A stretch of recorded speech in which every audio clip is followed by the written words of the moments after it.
The days are longer, the calendar is filling up, and I want to feel as good as this beautiful summer weather. That's why I've been loving Groons. It's one daily pack of gummies that covers my greens, vitamins, and minerals, and even has 6 grams of prebiotic fiber. So I don't need to juggle a complicated wellness routine on top of everything else. They taste amazing. They're easy to toss in my bag on the go. Plus, they're vegan, gluten free, and HSA, FSA eligible for reimbursement. Save up to 52% off with promo code podcast at gruns.co. That's code podcast at gruns.co.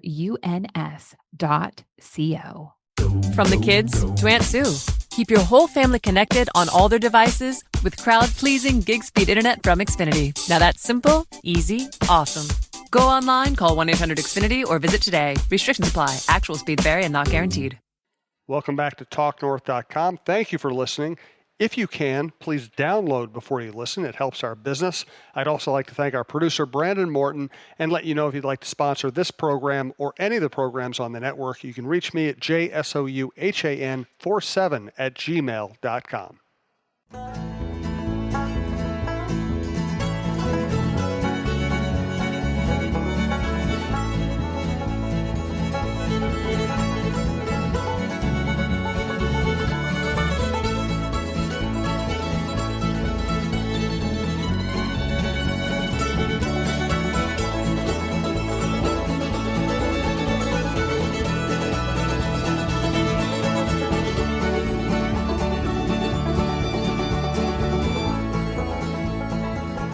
I'm in Fort Myers at the ballpark. You will hear some ballpark noises and sounds behind me. Michael Russo is, of course, covering the Minnesota Wild. This is the Russo-Souhan Show, our hockey show on TalkNorth.com, the popular and growing Minnesota Sports Podcast Network. Quick thank you to our sponsors, Twill and the Edina Galleria, MixologyRepair.com, Tony Hoagland, your State Farm agent, Champlin. Also, we have a promo with Bite Squad. We'll tell you more about that later, but basically, if you haven't ordered from Bite Squad before, you get your first delivery fee waived if you use the promo code TalkNorth, one word, all caps. Thanks to Brandon, our producer. You can follow us on Twitter at TalkNorthPod. Please download before you listen, and if you'd like to advertise with us, you can reach us at talknorthpodcast@gmail.com. Let's just start here, Michael. I haven't seen you in a while. I've been on the road in Florida. I've watched a little bit of Wild stuff, but I'm kind of detached. So just tell me what's going on with the team right now. Well, I mean, I think our last podcast was the day before the Wild played in Tampa, and then they go out and they shut out the Tampa Bay Lightning 3-0, and all's good. And then they do what they often do. They go to Florida the next night, and maybe maybe they were exhausted after playing 5 games in 7 nights, but then they have just a terrible loss in Florida, and then they come home and get shut out by the San Jose Sharks. So, they reel off points in 8 straight games, and they barely climb because that's the way this league is. And now they've lost 2 in a row, and they find themselves, at least going into tonight's game against the Dallas Stars, on the outside looking into the playoffs, have to deal with Chicago coming up hard from the rear, Colorado Avalanche, and obviously the red-hot Arizona Coyotes ahead of them. And now they've put themselves in a position here where if they lose to the Stars tonight, they are 5 points back of the Stars. So this is just a gigantic game tonight. And the Wild, it just is proof positive that they cannot afford to lose the rest of the way. I mean, they've got to figure out a way to continue on a streak where they are winning, in these final 12 games, 9 or 10 of them, or this could be very difficult to make the playoffs. I know hockey fans, maybe more than in any other sport, judge effort and character. And they feel like if their team's winning, then it's a lot largely because people have bought in and are making maximum effort. And if the team's losing, that effort is lacking. Do you agree with that? Is it effort? Is it intensity and those things? Or is it just the nature of the game that you're going to have, spurts and lulls? Well, I mean, with this team, definitely spurts and lulls. Look, this team works hard, maybe save for the Florida game where they just they gave up a goal in the first minute, and then it was just hard climb from there. But most games, I mean, even the San Jose game, you can't say that they didn't work hard. Maybe some guys. There were some guys on this team that could give more. One that just popped in my head, but I mean, most of the guys, you see the effort on an every night basis, and so I just think that This is a team right now that's got a lot of new faces, subtracted some important pieces, and so right now the chemistry at times isn't there. And I think the 6-0-2 streak was a bit of smoke and mirrors at times. But they are a team that if they don't have all 20 guys going, including their goaltender, they don't win. And right now, this Arizona team is absolutely for real, and so that puts a lot of pressure on Minnesota to really continue to win here. Do you think they're going to make the playoffs? I don't. I really don't. I just don't. I just think that they put them. That I look at them as a team that doesn't have a ton of firepower right now, hasn't gotten great goaltending, especially at home, and right now this homestand. I mean, to me, they got to go 4-0 and the rest of the way here after losing to San Jose, because obviously they go to Washington and Raleigh back to back. They rarely play well in Washington, if ever. And then they've got 4 days off between the Nashville game and the time that they play in Vegas. So right away, the standings are going to become precarious. And, I just think it's going to be very – excuse me, is it Nashville that they play next week? I can't even remember. Yeah, it is. And so they've got, to me, to just continue to reel off points here. But I just see that there's no room for error. And this is a team that has had a lot of error in its game for a long time this season. How's Dubnyk playing right now? I mean, on the road, he's been good. The Florida game, not very good. But, he's got to play better at home. And it's that simple. I mean, he's one of the, if not, he is actually the best road goalie in the NHL since December 29th, and he's near the bottom of the league in home statistics, and that correlates obviously with the team. But they need more from him. I definitely don't think that he was the issue the other night. And they've tonight they're playing a guy in Ben Bishop that's coming off 3 straight shutouts. They've got to get in his face, and that's something they didn't do a lot of against Martin Jones the other night. Anything else you want to get to? I think today's a good day to do a lot of Twitter questions. Is there another topic you want to get to before we go to Twitter questions? No. All right. And by the way, the announcing is beginning at the ballpark. Brandon, let me know if that's too problematic.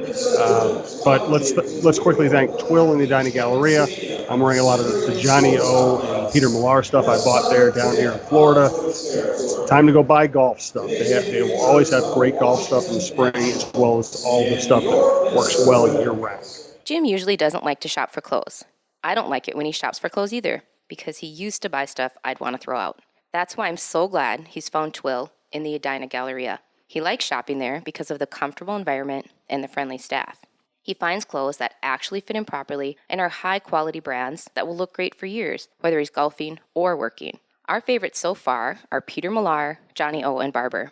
We spend our money at Twill because we love the clothes and we love the no-pressure shopping. Drop by Twill in the Edina Galleria for the best shopping experience and best clothes you'll find in the Twin Cities. From Justin Wiggins, can I get my money back for my ticket for Monday's game against the Sharks? I still have my receipt.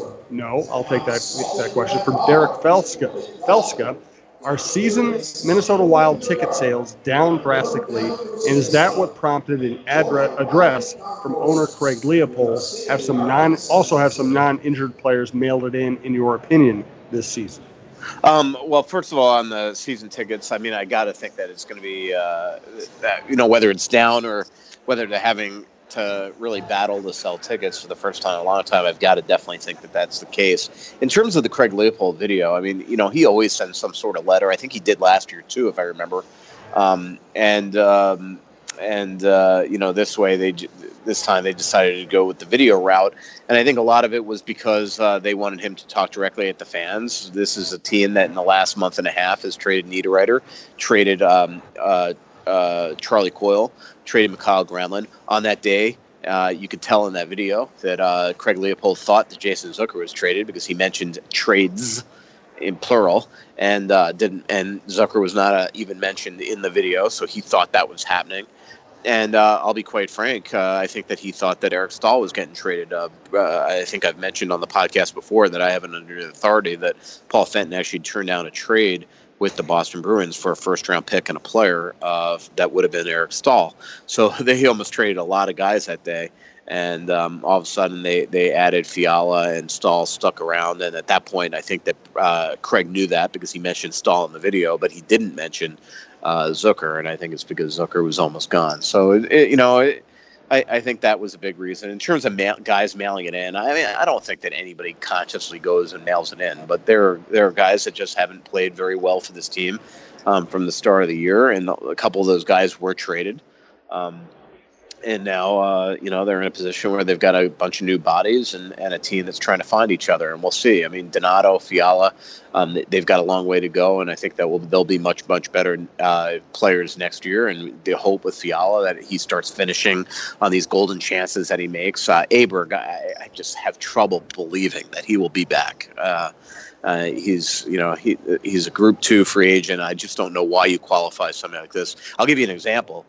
Yesterday at practice, Aberg actually skates over to Bruce Boudreau to say, hey, at the end of practice, do they normally skate? And is that something that I have to do? And Bruce is like, no, that's an optional thing. So Aberg leaves the ice. And then today they have an optional morning skate, and Aberg's not even on the ice. So, look, it's an optional.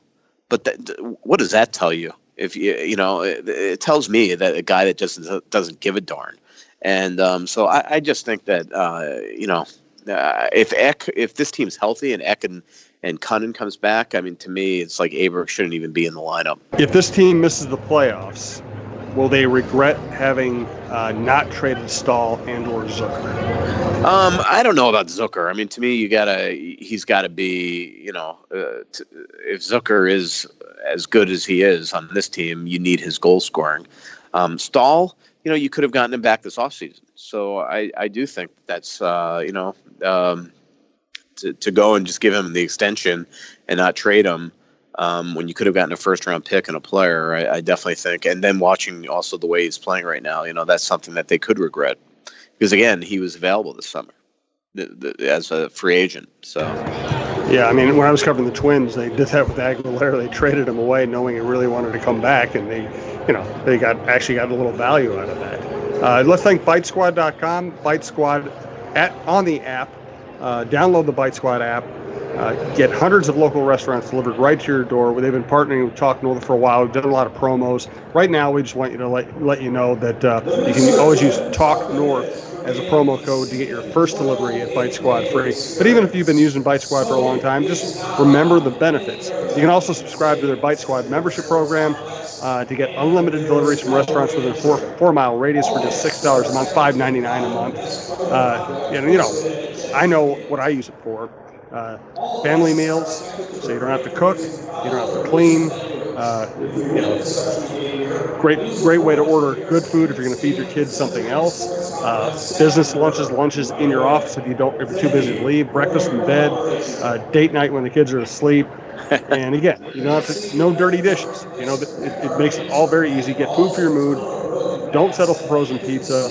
And remember, Talk North is the promo code if you haven't used Bite Squad before. You get your first delivery free, and tell your friends about it too. We'd appreciate it. From Kevin on Twitter, what has happened to Sealer as of late? Since his first healthy scratch, he hasn't seemed the same.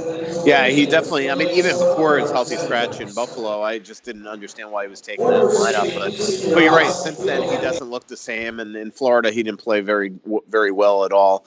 But look, I would have him in the lineup all the time over Anthony Bitetto. And I've got to be honest, I think that we're going to see Bitetto scratched a lot here in the upcoming games. I think that his last straw was the other night. Against the San Jose Sharks, but you're right. I mean, Sealer just look, he's a second-year player, and really he's technically a rookie. So he's kind of a first-year player, and he's going through some growing pains. He's had inconsistent partners, things like that. So look, he played really well with Nate Prosser. They got rid of Prosser, and that's part of the repercussions. I mean, we've talked a lot here about what it did to add Anthony Bitetto and kind of the chain of reactions of things that have happened since, not just the fact that he hasn't played well. And one of the byproducts of it was it meant that Prosser left. And for some reason, Sealer and Prosser seem to play very well together. It's probably because Nate is such a simple player to play with. And now all of a sudden, and plus at the beginning of the year, he was playing well with Patterson. But we'll see. I mean, they definitely need Nick to be much, much better. He's not been the same player since that incredible game that he had in Colorado, where he blocked all those shots right before the All-Star break. Good question from Eric Vigo. did covering the prep beat over the weekend bring you back to your Sun Sentinel roots? How happy was Josh Harding to see you in the media room again?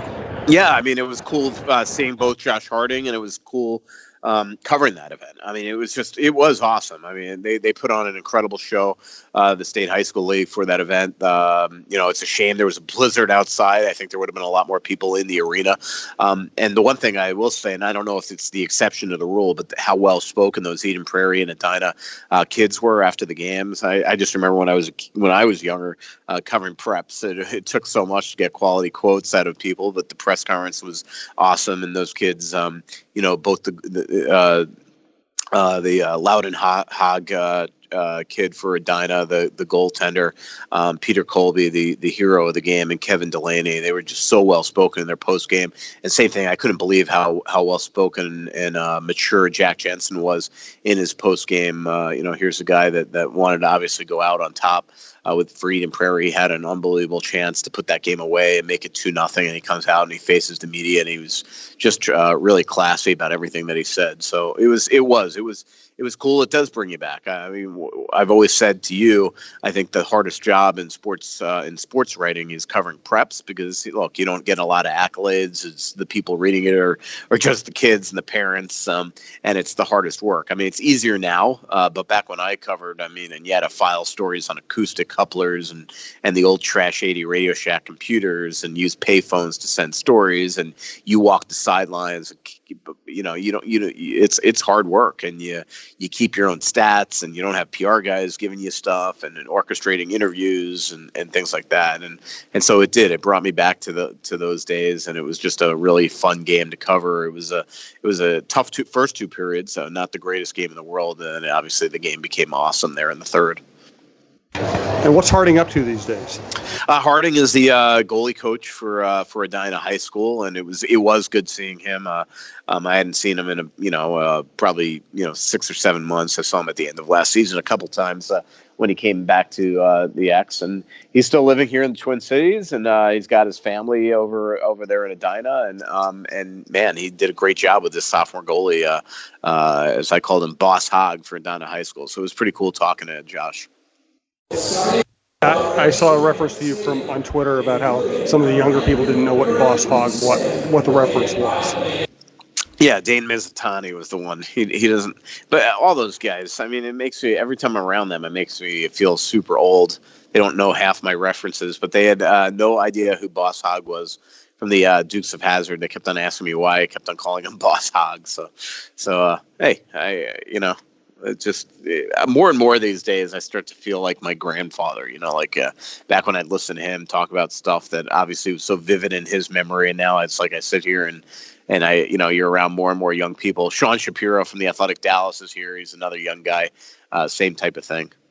Well, it's really hit me. I'm covering some sons of players that I covered. Oh, yeah. I also, there's a guy covering the Twins for MLB.com who was born after he was born after I started covering the Twins as a beat. Yeah, no, it is nuts. I was I was talking to Adam Lowry right before the All-Star break, or right before or after the trade deadline, and I covered his dad, Dave Lowry. Same thing. I covered Dave Gagne's, Sam Gagne's father. I mean, Connor Murphy's dad, Gord Murphy. It's just over and over again. It's just it makes you feel completely old every time you're around these players. Let's thank Fixology Repair. Our friend John Hedges runs the shop's third floor of the Mall of America by Nordstrom's and downtown in the Skyway, right across from Dunn Brothers, south of the Wells Fargo Center. Great service, fast service, cool watches, repairs, all kinds of tablet repair, phone, watch repair. We've told you about it. Check them out, fixologyrepair.com. There are some things in life that you just can't live without. Now, whether it's a special piece of jewelry, a watch, or even your smartphone, you want it in working condition. At Fixology Repair, we are committed to restoring your pieces so that everything works or fits the way it ought to. Watch servicing, chain repair, and broken screen replacements are just a few of the services that we offer at our 2 locations, Mall of America and the Skyway in downtown Minneapolis. Please visit us at fixologyrepair.com or at fixologymn on Twitter to learn more. Mention this ad and get a 10% discount on our services. From Mike Burgoyne, is Bruce likely out whether the Wild makes the playoffs or not? And if so, what does Dean prove to warrant being an NHL head coach other than he has spent his guy? Well, I mean, on top of Bruce, I don't know. I mean, it's going to be, as I've said a gazillion times, it's going to be completely up to Craig Leopold. It's whether or not Leopold wants to eat the rest of the contract, which is almost $3 million in salary, plus the 2 following years where he has got a consulting salary as well, an advisor type of salary. My guess is that he is going to play out the string. If they miss the playoffs, that he will be gone. And in terms of Dean, I mean, look, it's a lot of it's just speculation that we're all just assuming that he's the guy, just because Paul Fenton brought him in. And what's he warranted? I mean, look, he's a longtime minor league coach. I know that he was a really good player in the game.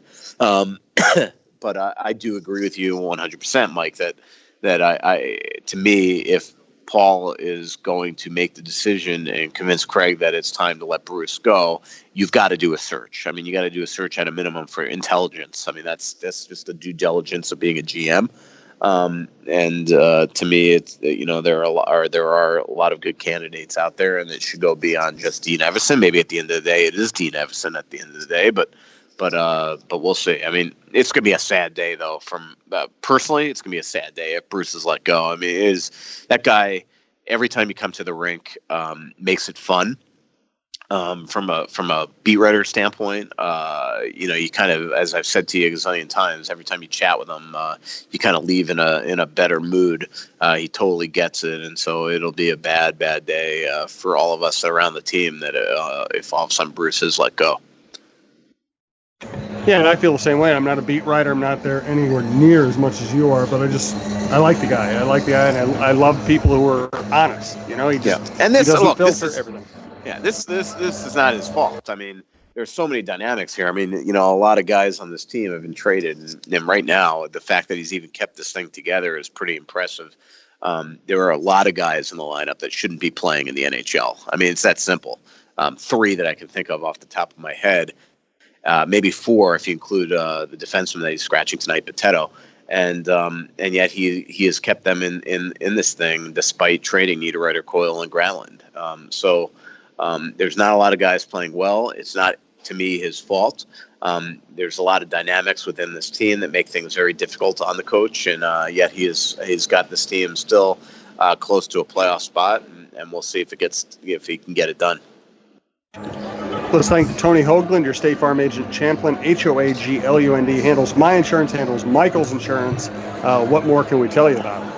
Hey, Minnesota sports fans. This is your local State Farm agent, Tony Hoagland. I need you all to ask yourselves this question. If you're in an at-fault car accident and you are sued for $700,000, how much of that $700,000 will my current insurance company pay? If you are unsure or can't answer all $700,000, you need to give us a call. State Farm has been number 1 in car insurance since World War II and number 1 in homeowners insurance since 1964. For a no-obligation review of your current policies, call us at 763-421-4900 or check out our website at www.champlininsurance.com. DJ Bay, how much of playing absolute disasters, Aberg and Potato, is a product? How much of that is a product of Fenton's insistence that Bruce play his guys? Well, I mean, it's just conjecture, but look, I mean, in terms of Aberg, this was a management decision before the All-Star break to use, before the trade deadline to use 3 of the 4 call-ups. So with the injuries, Aberg has to play. I don't think Bruce wants to play him. He has to play. In terms of Potato, that one, it does, the belief is that Paul just wants him playing. And it's just unbelievable when you look at the games that he has played, how many goals he has cost his team. He's just not played well. What's weird about him is that he plays these unbelievable shifts, but eventually he just messes up to the point that they always seem to wind up costing the Wild in a significant way. So I agree with you. Those two pickups haven't been very good, but and nor is Rask. But so far, Fiala definitely looks like a player, and now he's just got to finish. And Donato's been good for the team, and I think Hunt has been good for the team. So, sometimes you win, sometimes you lose, and a couple of them he hasn't so far pulled off the win in the trade, and the other ones he has. Kind of one more along these lines, another from DJ Bay. How can Leopold possibly fire Boudreau when Evison has shown he cannot even handle the current job he's been given, running the power play, which is over 18? Is that a fair? No. To me, the players are the ones that still have to get it done. I mean, we've seen this for the history of this organization, and it's the same players on the ice. I mean, when Daryl Sador ran the power play, when Andrew Burnett ran the power play, what's the common denominator? It's the players on the ice. The other thing is that with when you take three guys off the power play, Coyle, Granlund, and Niederreiter, it's going to be a convoluted mess, and so that's just a fact. So I don't blame Evison for that. From our friend Bill, who comes out to the live shows, how many recent draft picks will be turning pro next year? You mentioned Connor Dewar. Do you expect Ivan Ludina as well? And I also, think. Go ahead. What was the other one? He also said, since the cupboard is empty in the system, are there any college free agents on the radar outside Matt Robson? Well, I mean, I don't think Robson's going to sign here. He's got so many options. He's also a Canadian guy. I bet you Toronto's coming after him hard. And I'm not sure how much the Wild like Hunter Shepard at all. So I don't know if they'll get them, but I think that they are pursuing college free agents, but you still got to recruit them to come here. And so far they haven't been able to sign anybody. They do have 3 roster spots. In terms of Dewar and Ladnia, I definitely think that they turn pro. And then we'll see here in the next little bit if they at least give an ATO to Boca, the Michigan defenseman that just ended his college career. He's got classes to take, but they could sign him to an amateur tryout and then decide later if they want to sign him to an actual NHL contract. From Anthony Kopka, do you see the Wild moving a defenseman this offseason like a Brodin for either draft equity, clear more cap space, or a right shot winger? And by the way, Duheim, also the kid from Providence, is somebody that he's a junior, but it's somebody that I'm sure they'll talk to when his college season is over. In terms of Brodin, I mean, I could see it happening. I still think it'd be a huge risk. He's had a really quality year for the most part for a guy that's playing with different partners, had to play different sides. And again, to me, with Ryan Suter only getting older and older, to me, it's a big time risk to trade him. So, but we'll see. I mean, Fenton obviously likes Hunt. He likes Potato. They have Nick Seeler. In Fenton's mind, does that make Brodin more expendable? We'll find out. From Carter Guvler, I don't know how to pronounce his last name. Should Wild fans be worried that Fenton is bringing in players he looks at with scout's eyes like Fiala and Potato and would seemingly have a hard time cutting ties with if they don't pan out? Well, that's kind of what I just said. Is that a lot of times that if you are a GM and you have a history of players, it's kind of like Craig Leopold thought that Brent Flair and Chuck Fletcher had too much, quote, ownership over certain players in this organization. And then the coincidence here is that even though Paul says that he's not bringing in guys specifically because they have national ties, he is bringing guys that he knows really well. And just even listen to the way that he talks about Potato, calling him Tony Potato and talking to him with such admiration. I would agree that he is not being realistic about what this player is and also the way that he has played. I mean, you cannot look at Anthony Potato and not see the warts that he has caused on a nightly basis. And the amount of goals that he has caused, starting with his debut in Buffalo, has been extraordinary. And that's just a fact. From Alex Potter, how many times have the Wild goaltenders let in the first or second shot of the game? It seems to be a recurring issue this year. It's very depressing for the fans and deflating for the team. Agree? Yeah, I mean, I haven't gone through the game sheets and figured it out, but I would agree. I mean, it's a backbreaker, especially if you're a tired team, like playing 5 games in 7 nights and you go to Florida and then you give up such a bad goal the other night. it affects the rest of the game. Sometimes you just don't have the stamina in a game to play, and so you need to be in the game for a long period of time to eventually be able to persist to the point that you actually get the victory. And then all of a sudden, if you are a minute into that game, down 1-0, and you're lacking energy to begin with, and you're lacking the ability to play seamless hockey, it just takes the life out of you. So I agree with you. It just seems like the Wild, on a nightly basis, pretty much all season long, has been down 1-0. For a while, they were constantly winning games when they were down 1-0, but it has absolutely caught up to them the last 2 months. From Chris Ostley, any chance the Minnesota Wild go after Joe Pavelski on a short contract due to his age? I don't know. I mean, why would he sign a short contract? He's going to want at least 3 or 4 years old. He's 34 years old, is going to score 40 goals this year. So while I would love for them to go after him, and I think he would be great here, to me, he's could be looking at this as his last contract, and so he's not just going to sign a 1 or 2 year deal to come to Minnesota. I mean, you're going to have to pay him $6.5-7 million, I think, after this type of year that he's had here. So it'll be interesting, though. I can't imagine that he's too happy that San Jose hasn't extended his contract yet. So it'll be interesting to see where he goes. I do agree with you 100% that signing Pavelski makes all the sense in the world to me. We're going to just a few more questions. This is kind of a tight version of the show. We will be back and doing an in-person show that we tend to stretch out a longer and do a little more goofiness. This is kind of a business-like show. Thank you for listening. We do appreciate it.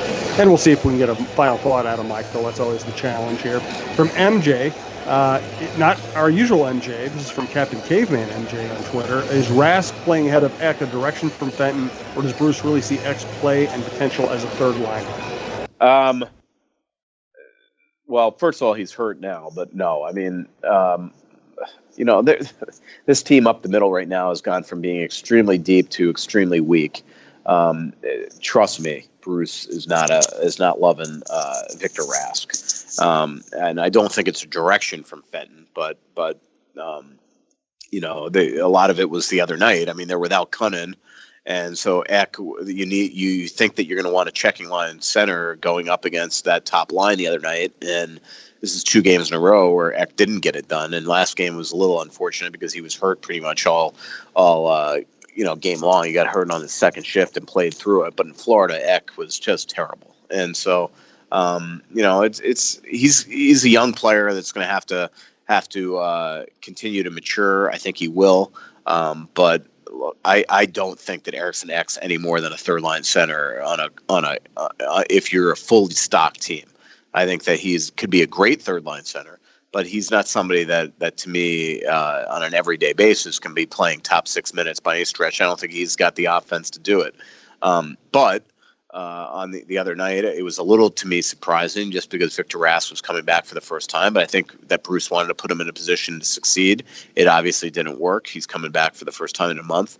We'll see the way that I got to feel bad for Greenway tonight, having to play with Rask and Aberg, but maybe Greenway could help carry those guys along. And now all of a sudden you do have a couple of quality, maybe top 6 lines. It'll be interesting to see Stahl and Parise. It hasn't worked in their entire run together in Minnesota. They just don't play well together. I don't think they even have a point together in the last 25 games that they've played. It's something crazy numbers like that. So we'll see. We'll see what Parise and Stahl look like together tonight.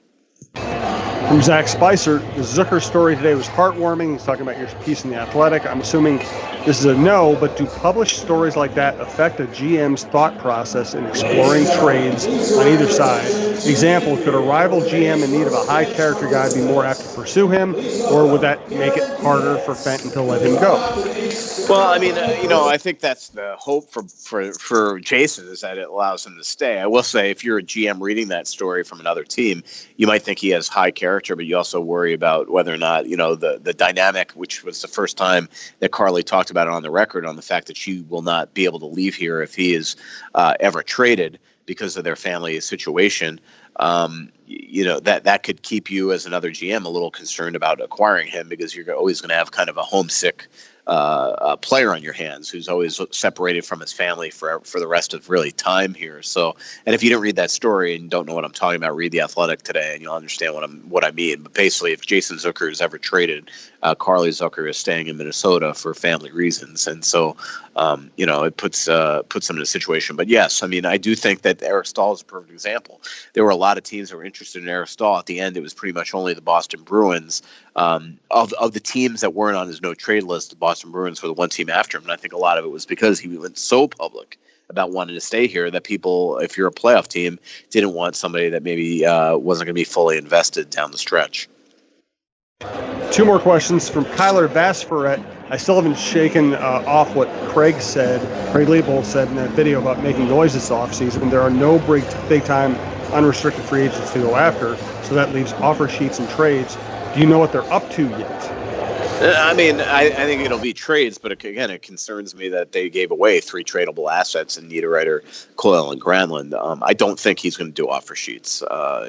Maybe a guy like Kasper Kapanen is somebody in Toronto that is vulnerable to one.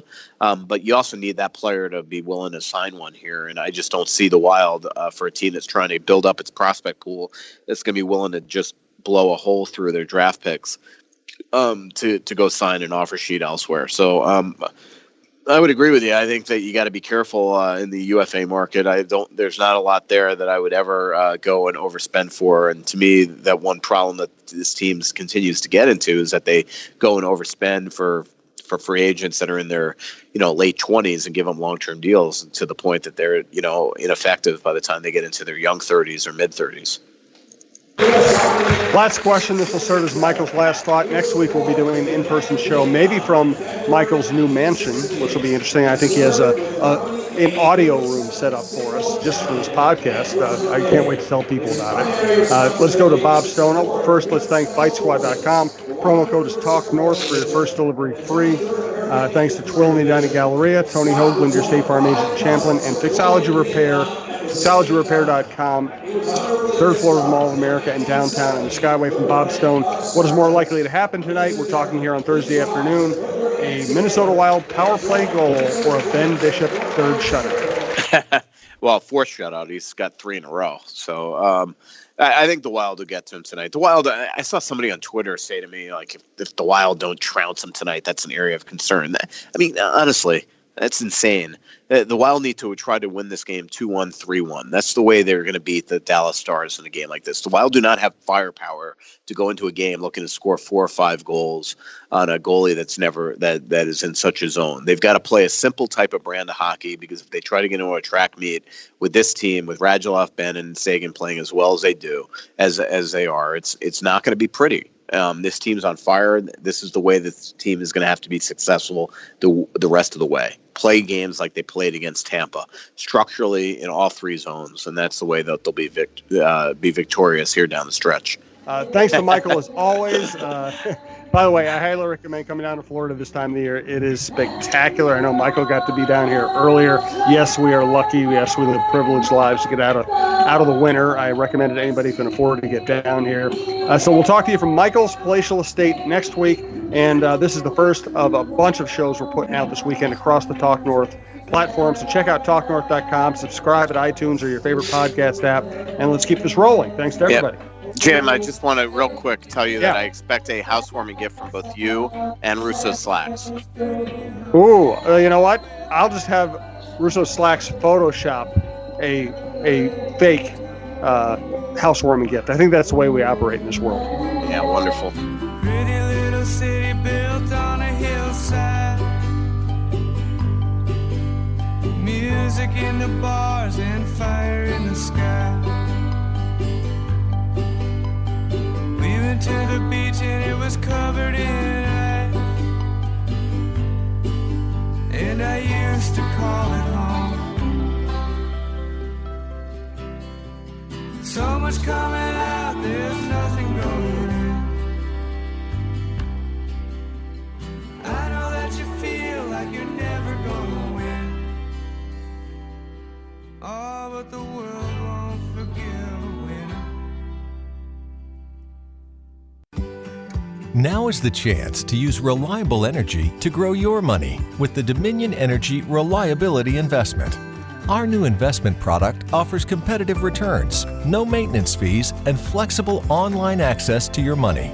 Make the reliable investment in reliable energy. The Dominion Energy Reliability Investment.